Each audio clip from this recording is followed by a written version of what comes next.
So this project for Clip essentially began as a fairly sort of almost like a hackathon kind of a project where I just wanted to kind of find a solution for myself. I was like, this is painful.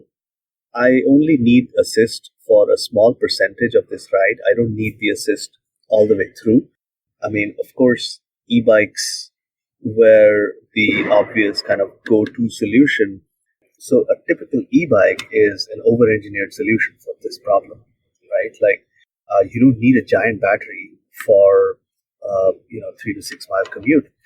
You can really like optimize that battery motor footprint to a point where it can be a portable thing. You can attach it to your bicycle when you need it and detach it when you don't need it.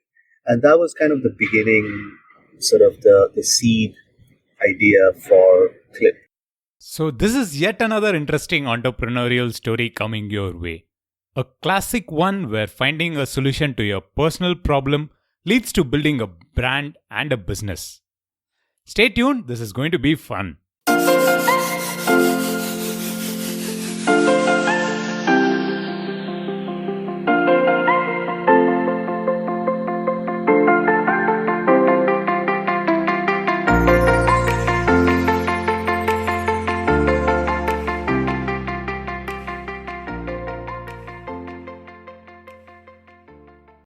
Hello and welcome back to yet another episode of the Mission Shunya podcast. First things first, hope you're doing well.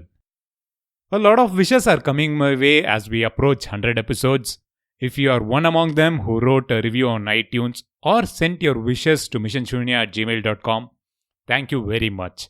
It definitely means a lot. Ratings and review on any platform help in the show's discoverability, and recently Power Market, a cleantech platform based out of the UK, listed Mission Shunya podcast among the top sustainability podcasts to listen to. Thanks to you and to Abhinav and team at Power Market for the mention. Towards the end of last episode, I did mention about mobility being the topic for this episode. Well, yes, it is going to be about mobility. The reason I did mention early on, which is rather unusual for me, is because I enjoy riding my bicycle. And the story that we are going to hear on this episode is an interesting design add-on that converts any bike into an electric bike. I like the product design, and here is the story. So, as is the tradition, let's hear from our guest, who is... Hi, I'm Som. I am the CEO and co-founder for Clip. It's the world's first plug-and-play e-bike upgrade. So, Som, the first thing that I ask every guest, although I know all about their work before they come on the podcast, but I still end up asking this question because it's very different when you hear the story directly from them. In your case, you started off as an architect and then you moved on to be a designer and now you're an entrepreneur. So how has this journey been like? What was the common thread throughout? That's an interesting question with a hopefully not a too long-winded an answer. So I grew up in Chandigarh, which in India it was a very different kind of a Indian city. It was one of the first modern cities built post-independence, designed by Corbusier. So the architecture in that city was very different from anything else that's part of Indian culture. So growing up there, I always had this pull towards the modern aesthetic, and I kind of moved into studying architecture. I guess kind of inspired, or that the whole idea was kind of incepted by just living there. So I studied architecture and in Gurgaon. And yeah, I think one interesting thing about, studying architecture is it allows you to be a generalist. It allows you to be a master of none, but, a jack of many trades. So Interesting. So you would delve into, philosophy, literature, physics, and a whole bunch of really interesting ideas and concepts, and sort of enables you, or rather empowers you, to start building an interesting, idea about culture, about and and in that space you not only look at the human lived experience Mm. through the lens of buildings or cities, but also through the lens of objects and everyday, tools. So it encompasses the whole sort of experience in that sense. It makes you think about all of those things. Correct. So so that was kind of the beginning of thinking about how do we evolve as modern beings through our tools. How do our tools improve? So that, I guess, that's kind of one way to kind of look at how I got into this. Interesting. And it also helped you move places from Chandigarh to now where you are in the US. So that's also an interesting journey. You had another opportunity to study abroad and then get into starting Clip, right? Yeah, and the unfortunate thing was, although the study of architecture is extremely interesting, the practice of it is almost as uninspiring, especially when you're working in a large architectural firm. You're kind of like a cog in a machine. You're one of my experiences right after undergrad in Delhi was working in a large sort of architectural firm in Delhi. And although we were doing interesting projects, like I was working on projects like the Delhi metro stations, Hmm. but my role was so minuscule, drafting one small aspect in one large station. And so I did that for quite a while, trying to pursue a career as an architect. And then it kind of came to a point where it all kind of felt the same. And I figured I needed to kind of have a step change. And so I decided to kind of pursue a master's in architectural design, and I came to the US for the first time. I came to Columbia University in New York, and that was the next kind of phase where I could engage with some of these heroes, these architectural heroes, these theoretical sort of heroes as well, whom I had read when I was in architectural school, like Kenneth Frampton, Bernard Tschumi, Peter Eisenman. Like, just meeting and engaging with all these people brought all of that inspiration back. And then I worked in New York for another sort of architectural theorist designer called Michael Sorkin, and all of that experience kind of led me sort of a little further away from pure architectural practice, but more into the inquiry of the human experience through the different tools that we design. That's interesting. That's interesting story of how the entire journey around being an architect has taken you to right where you are. Now coming to that. So there are a lot of problems to solve in the world and a lot of problems for designers to solve as well. The idea for Clip, an e-bike retrofit solution, if I were to put it that way, for everyone to kind of get a hold of it, where did this come from? So, I mean, without sort of resorting to the direct sort of visceral experience that I had Hmm. more recently, I kind of want to draw the thread a little further back when I was working for Michael Sorkin. And in that office, in that studio, Hmm. I was working with Michael Sorkin, Mitch Joachim, who's another brilliant architectural sort of provocateur who kind of builds these, futurist ideas of cities and how people live in them, how cities could evolve, how, human experiences in cities could evolve. And he introduced me to this idea of looking at urban mobility from a completely new sort of way. I mean, I grew up in India. I used to go to work, like hanging out of buses, you know, in Delhi, in peak traffic, and traffic was just there. It was, part of the human experience. There was no way to think about it, think about, urban congestion or anything else like that, Correct. being an architect. But being in working with some of these guys, like, Mitch, for example, he talked to me about this group that he was part of at MIT called the Smart Cities Group, led by this, again, this brilliant man called Bill Mitchell. And in this group, they were kind of looking at the future of urban mobility, and their lens was just so wide. They were looking at, not just electric mobility, but how do you kind of, reduce urban congestion by, just compressing the footprint of a car, for example. So we were looking at kind of stackable cars, folding cars, just a bunch of really radical solutions, which were provocative enough to kind of make you think of, just new ways to engage with that problem. So he kind of encouraged me to apply to MIT, become a part of this group, and I went to MIT, and I ended up kind of going there to this group and working with them for over 2 years, and that kind of introduced me to this idea of urban mobility. Nice. So, and how to kind of think about solving for it. But it was only recently, like 3-4 years ago. I mean, like the bicycle has been around for so long, like you often ignore it Correct. as the power of it is often ignored. True.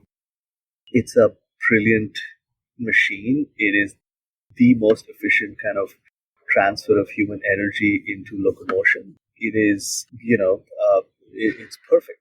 It's, it has the minimal footprint. It has just the right amount of, range for typical urban, needs in terms of mobility. So, I picked up the bicycle for this reason. I thought, I would reduce my carbon footprint, I would become healthier, and I used it every day. And I realized quite quickly that even though it is a great, perfect, almost nearly perfect solution, it can be made better, because every day I would kind of ride back and forth from work to home, and I would be really frustrated with it. Like the honeymoon period of like riding the bicycle and feeling good about it kind of lasted about a month and a half, until you do it every day, and in the evenings you're like, this is painful, like going up a hill.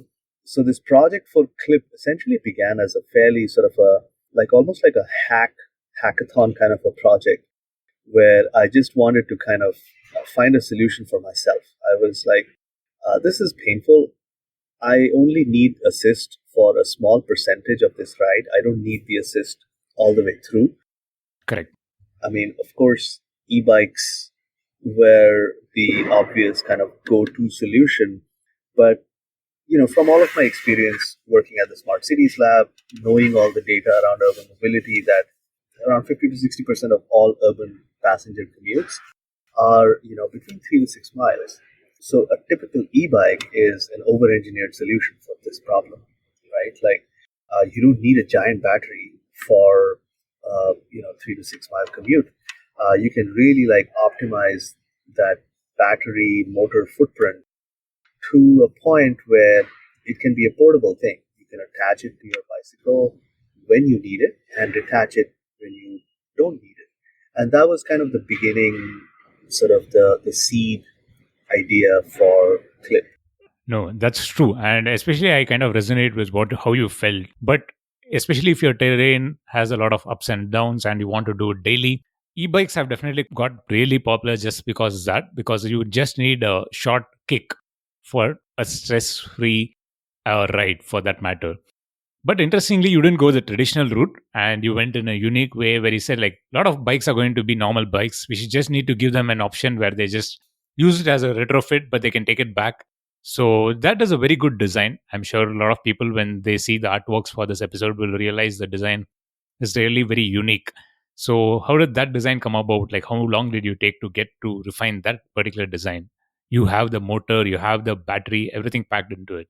Right. And, you're absolutely right. I mean, rather than like creating a completely new bicycle with a motor.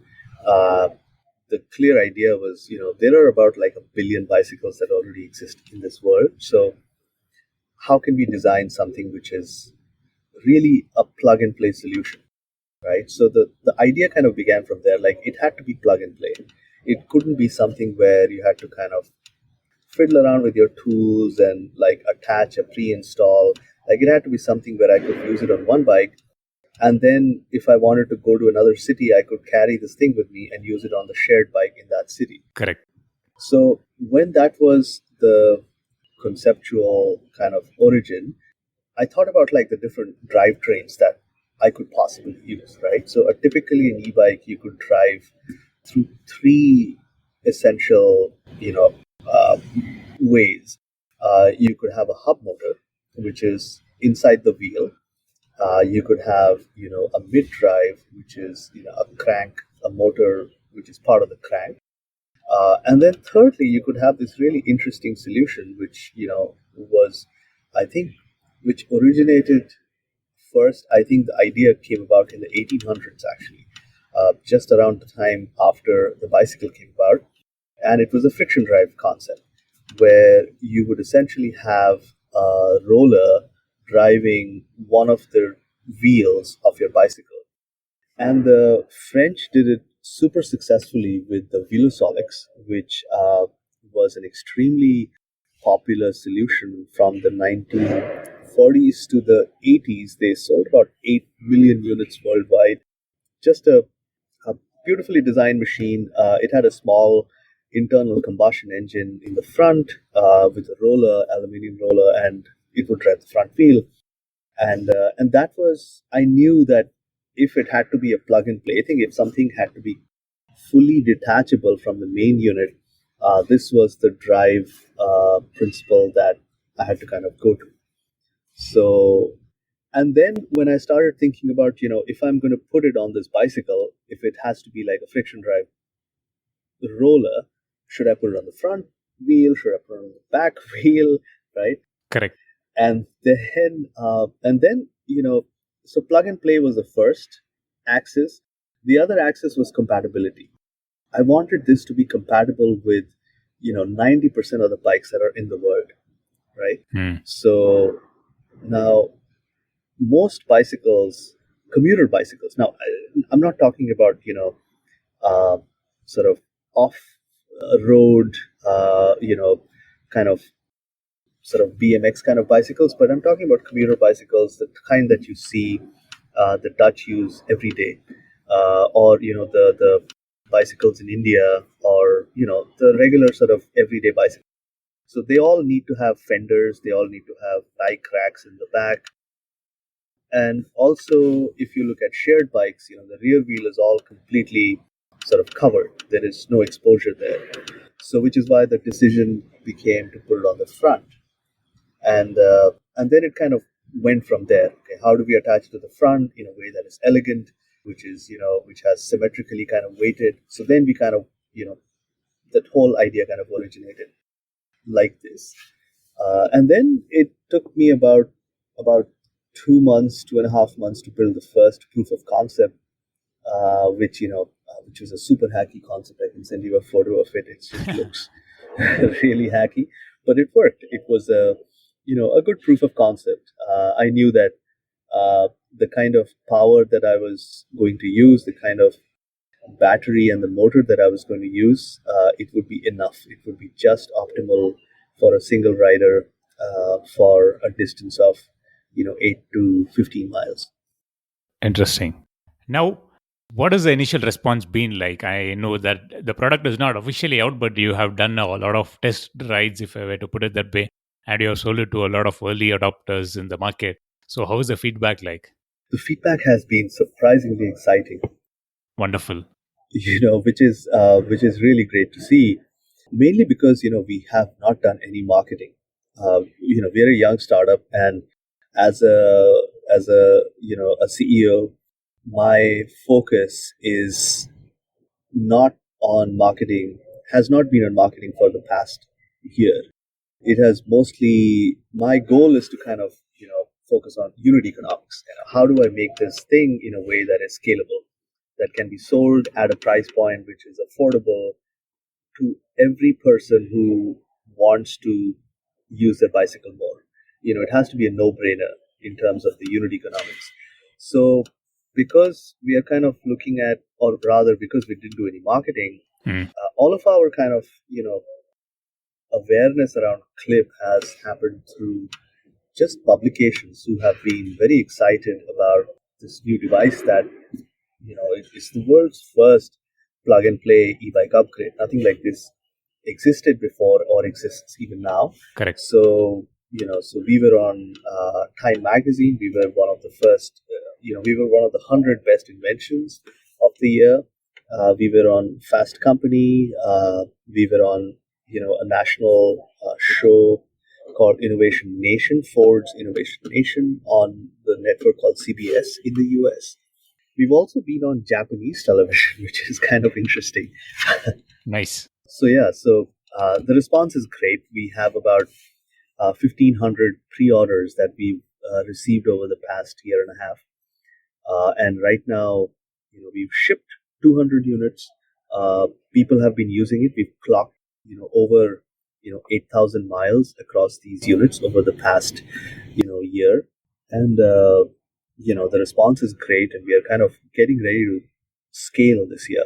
So we are at that inflection point where we are going to start producing close to 500 units a month from the mid of Q2 onwards.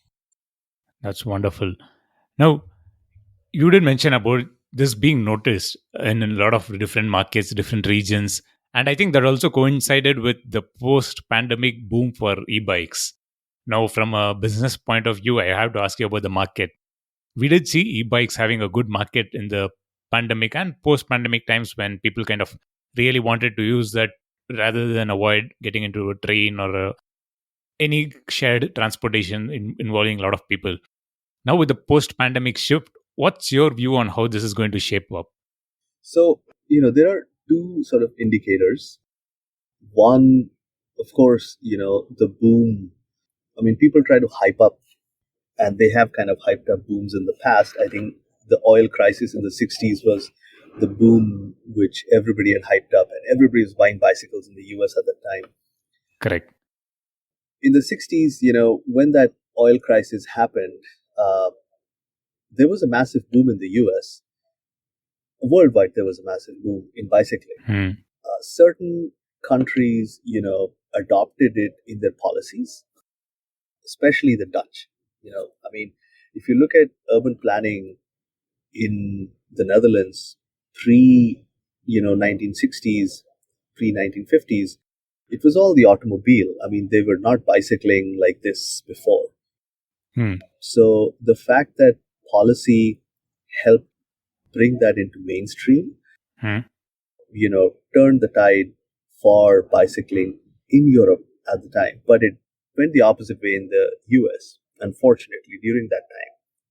However, during this boom, after the pandemic boom, there is massive work happening in terms of policy to bring bicycling into the mainstream in the US. So that's a great indicator and a good news for us, or bicycle enthusiasts and bicycle advocates.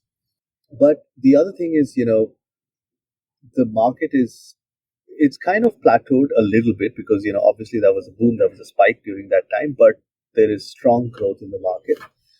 There is a projection from multiple sort of reports, business reports, which kind of indicate that the popularity of e-bikes, especially in the bike sector, there is a trend towards e-bikes. Correct. So popularity of e-bikes is growing; it's not slowing down, and it's expected. It's currently at about 50 billion in 2022, and it's expected to get to 80 billion by 2027. So for us, what's really interesting is the question is not whether these millions will move to e-bikes or not in the next 5 years. The question is, what is going to emerge as the most convenient and affordable way for all these millions who are going to move to e-bikes? or who are going to want to have access to e-bikes. And that's where I think Clip comes in, because it is, one of the most affordable sort of e-bike upgrades that allow you to kind of have an e-bike when you want it, and go back to like a regular bike. You don't need any bike. Exactly. I mean, I personally like that part of it more because a lot of people live in apartments and other places where they don't want to leave their electrical component of the bike outside, which can be actually taken off. In this, you can rather take it up, go home, charge the battery, and then put it back when you need. Now, Soman, on the final note, like for example, you have done pre-orders, pre-shipments now. So, what's the plan for a full-scale launch?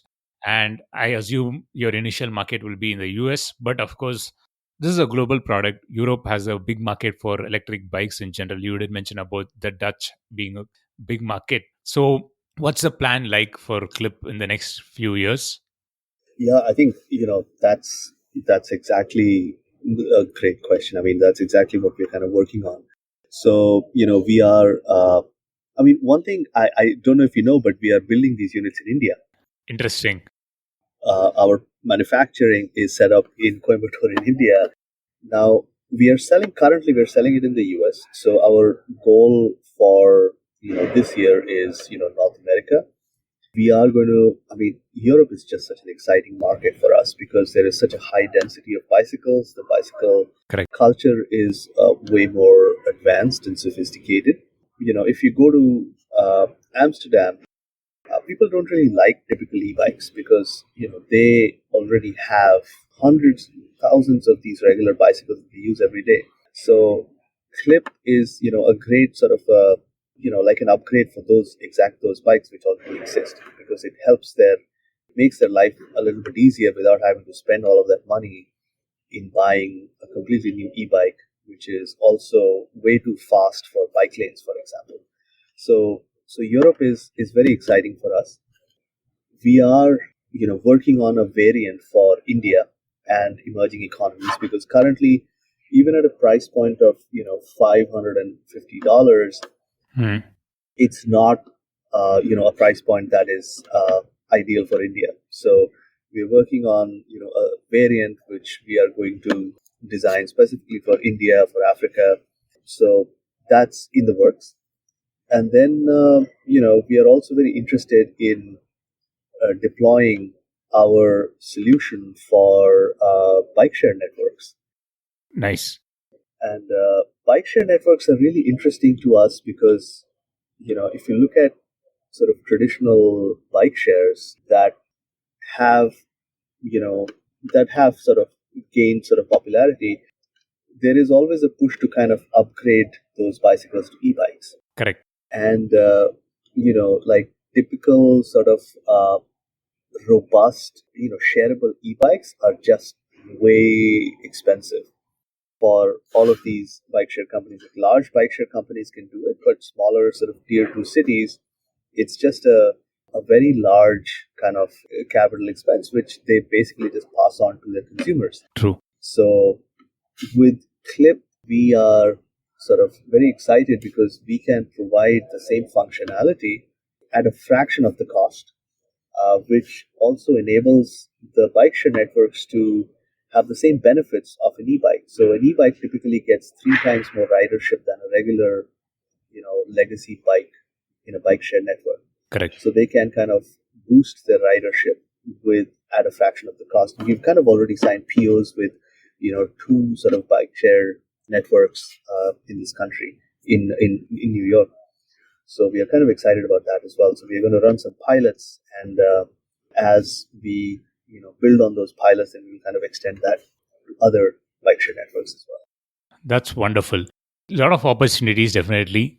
So that also leads me to my other question finally on, as a startup, the other key aspect is about investment. And you did mention about having a factory in India that's actually probably contract manufacturing for you. But to scale up to different geographies, you need a different approach. So how was things around raising capital and those coming along? Raising capital is always tricky. Especially when you're running a startup, and especially if you're running a hardware startup, I think it just compounds the difficulties, right? Exactly. So we are currently actually raising around. We are raising, an extension of our seed, which we are looking to close over the next, 20 to 30 days. So we are raising around, and we are gearing up to essentially execute on our, sort of growth milestones for this year. Wonderful. So it's been an absolute pleasure having this conversation with you, especially first observing the product and being a bike rider myself. I know what is the challenge in kind of using a regular bike, and then what is the advantage of an e-bike as well. So I kind of found this solution very interesting, novel. And being based in India, I'm also looking forward to have this product some point so that I can use it as an add-on to my existing regular bike. Absolutely. So it's wonderful product, and I'm sure a lot of people will be interested because just like me, they would want to have something that they can carry back home when they leave their bikes in public parkings or metro stations, and then go plug this back and then take the bike back home. So this is something unique, very interesting. Wishing you a lot of success with your new fundraising and also the development activities. I'm sure a lot of people who use it will really like it, and it's just going to spread to a wider audience. So thanks again for taking time to join me on the podcast today. Absolutely, Girish. It was a pleasure talking to you. Thank you so much. And that was a wrap on the feature segment. You should definitely check Clip if you want to convert your normal bike into an electric bike. The link, as usual, will be in the show notes section of this episode. And yes, they are also running a fundraise campaign, which should be on if you happen to listen to this episode right after the release. So do check and get in the game if you are really interested. And yes, I should also thank Venkatesh Gopal, a good friend of the podcast, for recommending Som to join me for a chat. Special thanks as always goes out to Terra Generation for all the cover arts they have been creating for every episode. They are a content agency specialized in telling stories in climate, biodiversity and sustainability. For more info, check terrageneration.com. Well, with that, this is a wrap on this episode. I will be back in 2 weeks' time. Until then, this is Girish Shivakumar signing off. And as always, thank you for listening.